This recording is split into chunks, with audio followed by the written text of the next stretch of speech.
Welcome to the Abundant Accountant Podcast. This is where accounting professionals just like you come to learn the most efficient and powerful ways to grow their firm, sharpen their sales skills, and have consistent, increasing revenue. We cover topics from sales, networking, handling objections, negotiation, pricing, finding those ideal clients, and how to get rid of the ones that just don't suit you and how to set those boundaries so you can stop giving away your time, working for free, putting yourself on sale, and really start to get paid for the value and the worth that you bring to your clients. You'll learn tips, strategies, as well as hear others from personal interviews from successful accounting professionals. This podcast will show you exactly how to create the firm and life of your dreams full of abundance. Today on The Abundant Accountant, we have a very special guest. Our special guest is an author, speaker, trainer, master hypnotist, and a master of neurolinguistic programming.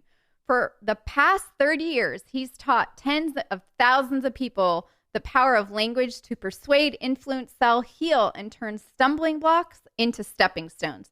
But before we welcome our very special guest, I truly want to help you end the grind of constantly feeling like you can't figure out what clients you want to take. You don't have the confidence to charge higher fees. You really just want a step-by-step process so you can easily enroll clients and know exactly how to talk to the clients who are willing to pay the fees you want with a proven system. And you know what? Maybe you've tried a bunch of other programs. Maybe you even talked to me in the past or my teammate, or maybe you're tired of just waiting it out and you still aren't getting the right clients paying you what you're worth. And you are just, at the point of being mortified and disappointed. So if you're at that place, I invite you to head on over to theabundantcall.com to book your complimentary coaching session with myself or Molly on my team. The only thing I ask is that you've been in business at least 2 years or your firm is doing above $100,000 in revenue. And you're really willing to get to the truth of what's working in your conversations in your accounting firm and what's not working.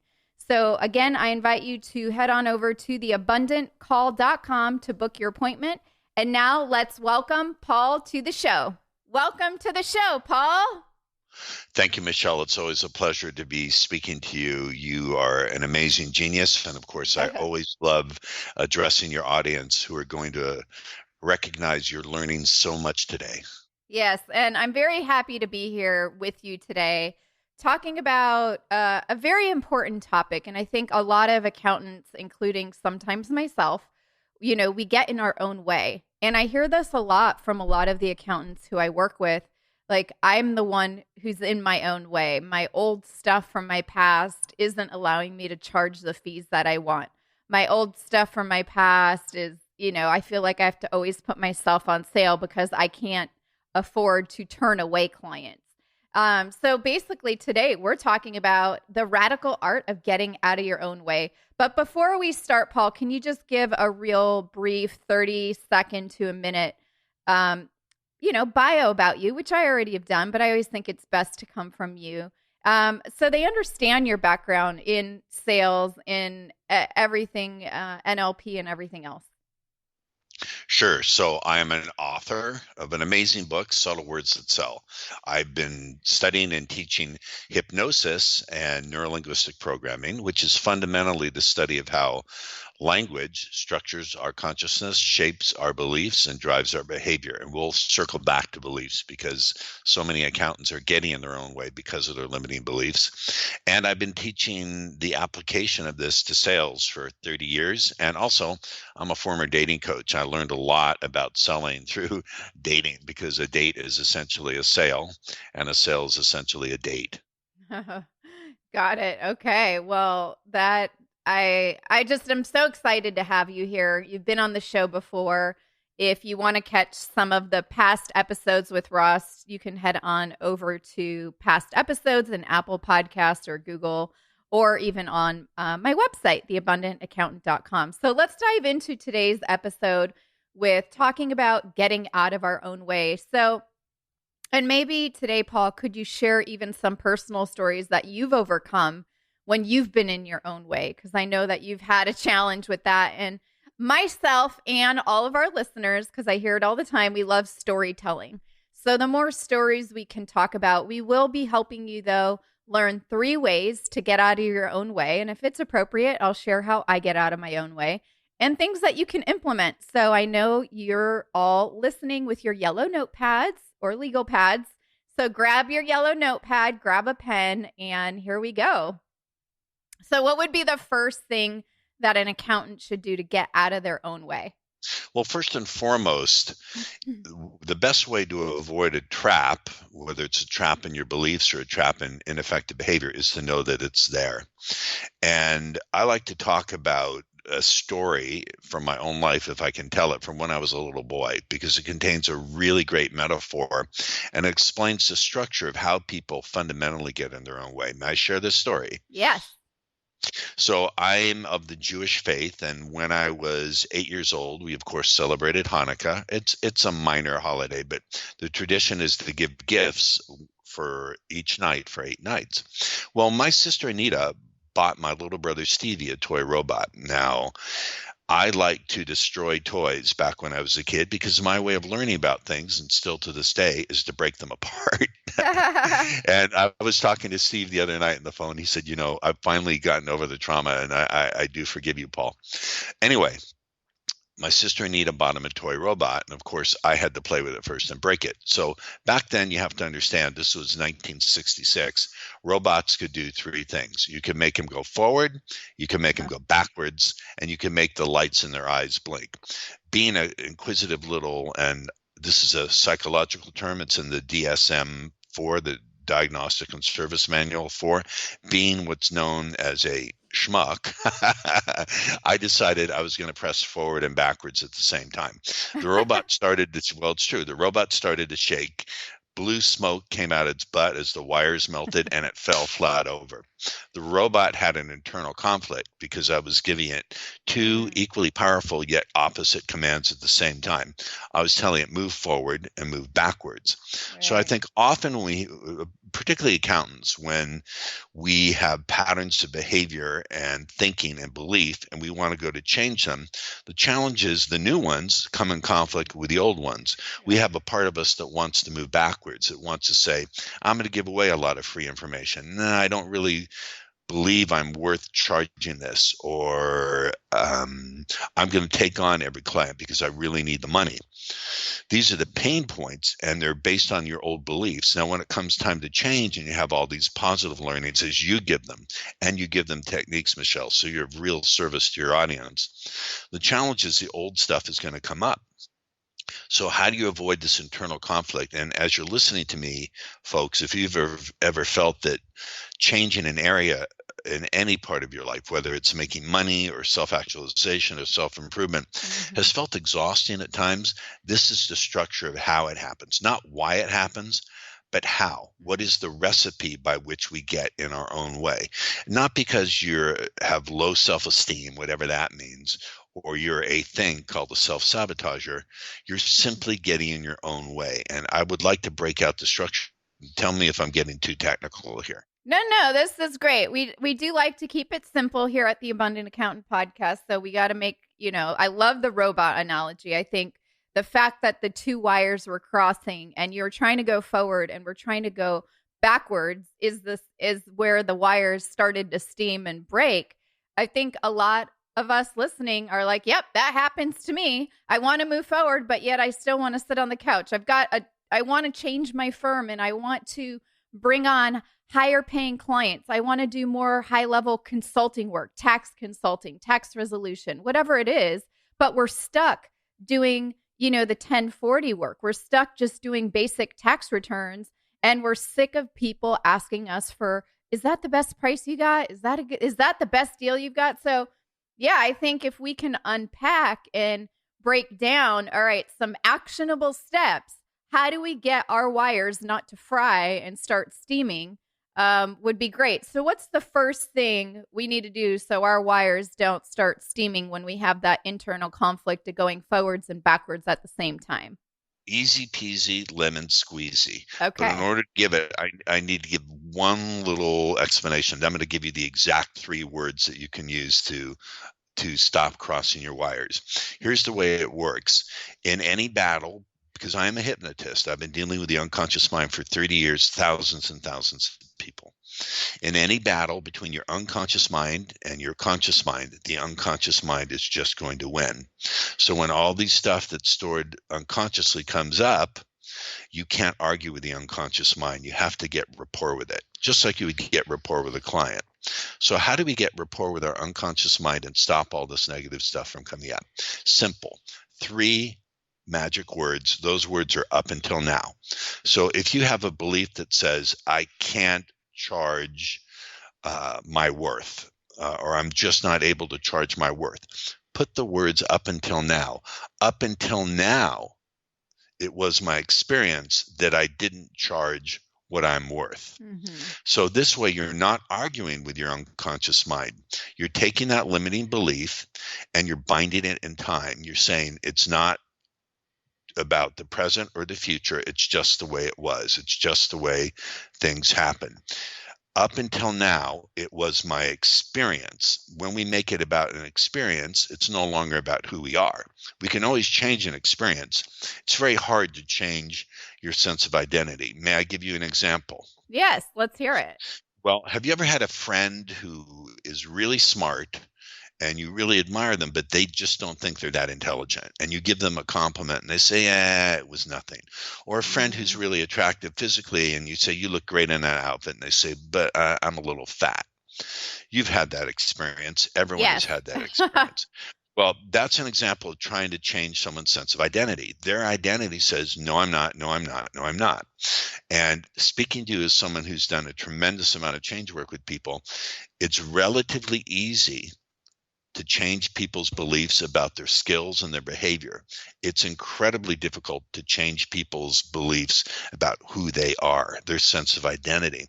This is why psychotherapy can take so long and often just doesn't work, because they're going after the sense of identity before they go after what people believe they can do.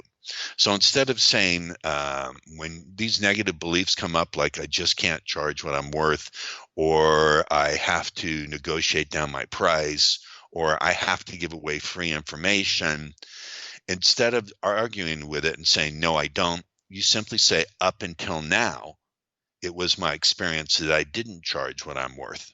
And that just takes the limiting belief. The unconscious mind says, okay, you're listening to me. You're understanding that you did have the problem. Now I can feel free to release it and not have these limiting beliefs come up anymore or come up as strongly.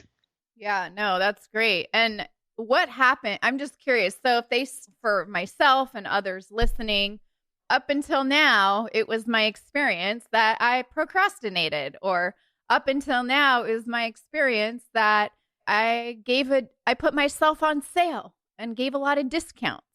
And how many times do you have to say this in order for something to actually start to change that behavior, right? Very rapidly, within, I would say, like 30 repetitions. That may seem a lot, but 30 repetitions maybe is one day. And now the second part of that is you have to add something in. We've eliminated the negative. Now let's put in the positive.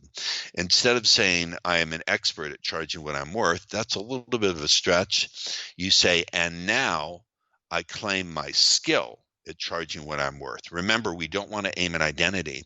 We want to aim at skill, because the unconscious mind is a master at learning new skills. So you say, up until now, I couldn't charge what I'm worth, and now I claim my skill at charging what I'm worth.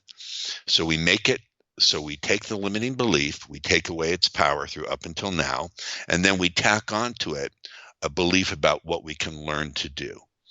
This is so much more powerful than making I am excellent, I am an excellent master salesperson of my skill set.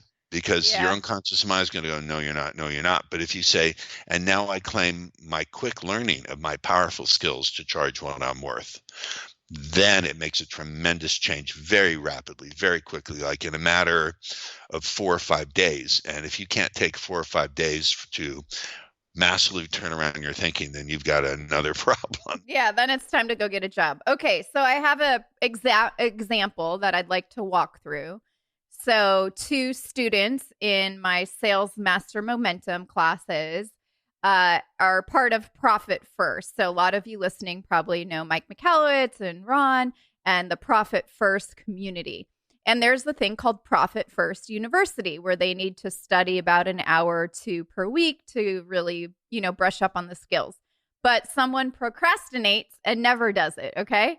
So what would they say, these 2 students who have been putting off Profit First, not making it a priority, but they know they want to, and they know they need to, even though they're so busy. It's the tax season. There's so much going on with PPP and EIDL and all their business clients. They're so overwhelmed, right? But they want to make this hour or 2 a week a commitment. How would they shift what they say? Well, the answer is in the language that you used. Our language always contains the answer if we'll just examine it carefully. The word want. The word want is a terrible word for moving forward. It's a great word to subtly torture yourself. For example, Michelle, to unpack it and make it simple, I could say, I want to go to the gym today. And I could sit on the couch and eat Hostess cupcakes and watch SpongeBob SquarePants. And I'm meeting that condition of want. Yeah, I'm wanting to go to the gym. Right. Instead, you want to use what I call ownership words. Claim. I claim my studying of this. What did you call it? Profit University? Yeah, Profit First University. I claim my studying of this module of Profit First University for my success and my abundance now. So when you say, I claim my studying of my module of Profit First University for my abundance and success now, that will drive you forward, because claim makes it something that you own. Ownership puts you into motion. Wanting just gives you the delusion that you're moving forward. So stop wanting.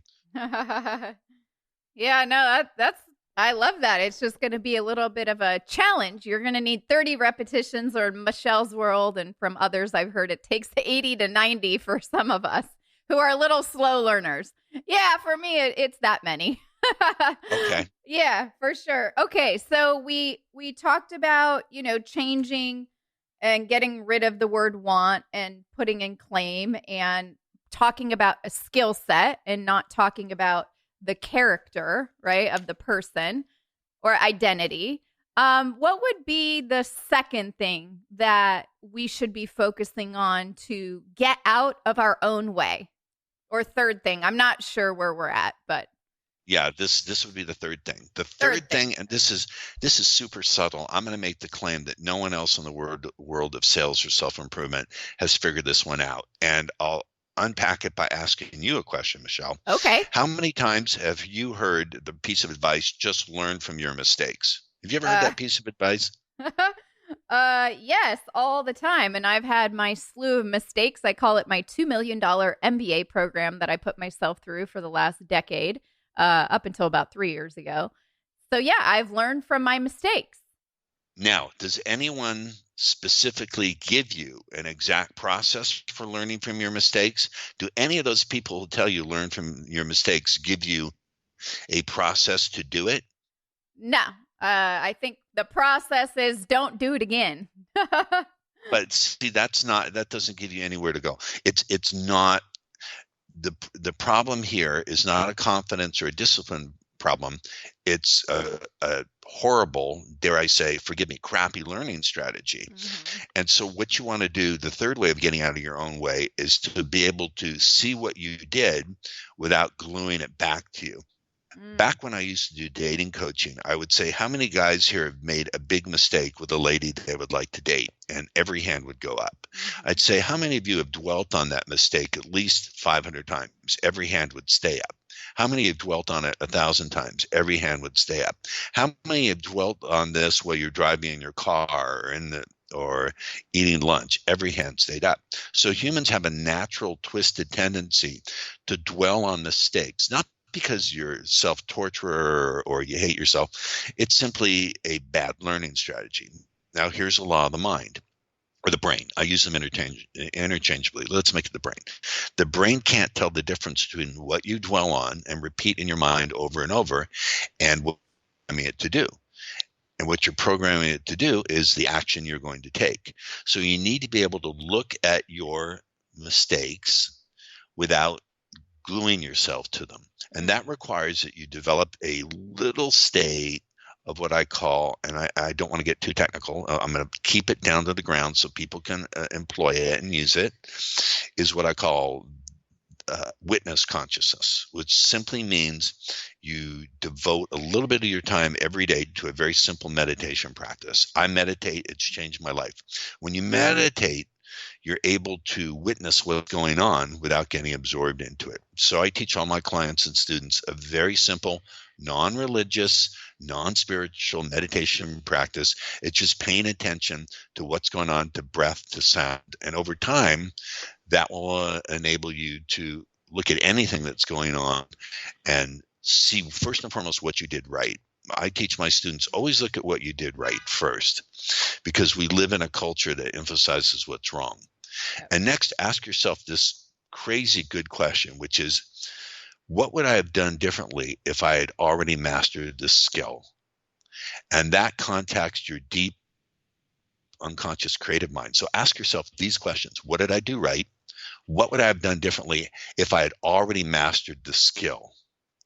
And the final question is, how would I have done this if I had the skill set of, and then name someone who you'd like to mentor you, or what would my mentor have told me to do? This is why I believe the power of mentorship is so amazing. I have 2 mentors right now in my business, and I have coaches for other aspects of my personal life. This is why I believe that learning from someone like you who's already walked the path, Michelle, is so vital. I'll give you one. I don't want to overtalk or talk over you. Yeah, no, this is great. Yeah, this is great. There's one piece of advice I want to share with your audience that really has changed my life, which is, fools seek opinions. Wise people seek counsel. The difference is opinions come from people who have not walked the path. Counsel comes from people who have walked the path and are getting the results that you claim for yourself right now. This is why they need to study from someone like you, because you've walked the path. You've been there. I always talk about that. Yeah, because, I can't work with all of you listening, or not all of you, but a handful of you, if I haven't already done it myself. And I have proven I can sell bookkeeping, I can sell tax plans, I can sell it and not even be the CPA or the EA or the accountant, because as long as I know that the professional who I'm selling for is credible and will do the right thing for the client, you have to believe in it. But I do believe, why seek counsel? And I always go to seek counsel because even for my business or anything that I've done, granted, I probably was a fool at some times and got some opinions, but why reinvent the wheel? And I've heard this from a lot of accountants. I don't want to reinvent the wheel. I can't get off this hamster wheel. And if I try to do this myself, it's going to take me 5-10 times longer. And then, we get into opportunity cost and other things, which we're not going to talk about today. I think we've covered enough. And this is a lot to start changing what you're saying to yourself and start changing those thoughts. And, the wise seek counsel. And even you have been doing this for so long, have 2 mentors. And I want to add, Michelle, I hope I'm not embarrassing you, that you are one of my unofficial mentors, because I do know you personally in terms of entrepreneurship, because you're so good at it. And you're also probably one of the top 3 salespeople I've ever met in my life. You really can sell anything. You're a genius. Thank you. Well, I appreciate that. And I think we each have a unique genius. And I think, at the end of today's show, I'm going to share a personal story about how I'm going to answer these questions that Paul shared with us so beautifully. And so you can see the process that you need to take yourself through, because you can listen to all the podcasts you want, but it's time to take action. And action is where the change will start to happen. So hopefully you took a lot of good notes, and I'm going to, do my recap. Paul, is there anything else that you would like to add for today, for, someone who wants to get out of their own way? They're sick and tired of how they've been going, and they're ready to do the work to make the change. Yeah, this is going to be a little metaphysical and woo-woo, but my heart has been touched by this practice. And the practice this is real subtle: eliminate envy. When you're envious of someone who's more successful than you send a deep message to your unconscious that you don't believe you can have it for yourself. Right now, I'm holding $1 in my hand, and no one is envious of me because we all believe we can have $1. But when you envy someone who's further down the path, you're sending a deep, hidden, unconscious signal to your unconscious mind. If you believe in your spirit, then your spirit, I'm not going to get into those debates, that says you can't have it. And that will cancel out or make all of your conscious efforts very difficult. So when you see someone who's further down the path, use your own words, just bless them, be happy for their success, and claim mentorship. So I used to be very envious of people who were more successful than through meditation, my wisdom said, no. When you see someone who's got like a Rolls Royce or whatever it is, you bless them, say, enjoy it, and may you be happy with it. And just bless everyone for their success when they're further along the path, and claim mentorship and learning from whoever you can. Envy is the biggest enemy. It's beyond self-doubt, beyond sabotage. Get rid of envy any way you can. Throw it in the trash, write notes and burn the notes, anything you can, and practice blessing everyone who's further down the path of prosperity and success than you are. I promise you, it will open up a gate to something, because I believe in life. Sometimes we write our own story. Sometimes life writes our story for us. And in order to be truly successful and happy, we just have to bless the success of others, as well as be grateful for our own. I obviously talk to a lot of accountants, you guys, and who inquire about my 8-week sales mastery training or other programs and courses I have. And, I hear, I want to have that $500,000 firm or that $1 million firm. I want to be able to go travel like another firm owner. And maybe it's really about just having, you said envy is the enemy, but saying how happy you are for them and congrats, and reach out to them for counsel and coaching. Exactly. And you can't do that if you're envious of them. No, you cannot. Well, thank you so much, Paul, for being here with us today on the Abundant Accountant podcast. It was an honor to have you as always, and looking forward to having you back for another special topic. So stay tuned, everybody, and thank you again for being here. You're welcome. Can I mention my book and how they can grab it? Yes. How can they find your book? Go to Amazon. Yes. Please go to Amazon, look for Subtle Words That Sell, how to get your prospects to convince themselves to buy and add top dollar to your bottom line. Subtle Words That Sell by Paul Ross. You'll love the book. It'll fry your brain like bacon in a pan. Wonderful. And I'll put his website in the show notes. So thank you again for being here, and have a beautiful day, everybody. Thank you all so much for joining me here on the Abundant Accountant podcast. It was an honor to be here, and I want to really recap it with the area of, for me, that was a struggle, right? Picking a niche. And I had another podcast. Well, it's still there if you want to go listen to all the episodes, called Success Unfiltered. And then I started the Abundant Accountant podcast in October of 2018. And we all learn from our mistakes, but it took me another 2 years to learn from my previous mistakes at Fitzy Foods about being too broad.